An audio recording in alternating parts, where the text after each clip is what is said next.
কোনো জায়গায় এসে সেখানকার লোকাল ফুড ট্রাই করবো না তা কী করে হয়? তো সেই জন্যই আমরা টুকটাক লোকাল যেগুলো আর কি রাস্তা ধারে বিক্রি হচ্ছিলো বিভিন্ন রকম খাবার, ভাবলাম আজকে সেটা দিয়ে আমাদের দিন শুরু করব।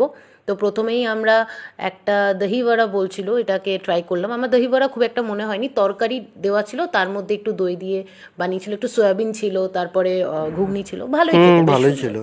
নেক্সট আমরা যেটা ট্রাই করেছিলাম সেটা হচ্ছে যে চিরুর ভালো লাগেনি অতটা, মিষ্টি, যেটা প্রচণ্ড বিক্রি হচ্ছিলো। আজকে প্রচণ্ড বৃষ্টি হয়েছে আজকাল, সেজন্য আমাদের পুরো প্ল্যান চেঞ্জ করতে হয়েছে। তো খুব একটা ভালো ছিল না। মদনমোহন, তারপরে এটা যেটা খাচ্ছে সেটা হচ্ছে মদনমোহন, একটু আগে যেটা খেলো সেটা হচ্ছে ছানা জিলিপি ছিল। আর মানে এগুলোর মধ্যে কোনোটাই খুব একটা বিরাট যে একটা দারুণ কিছু যেটা এত বিক্রি হবে তেমন কিছু না। বাকিটা শোনো।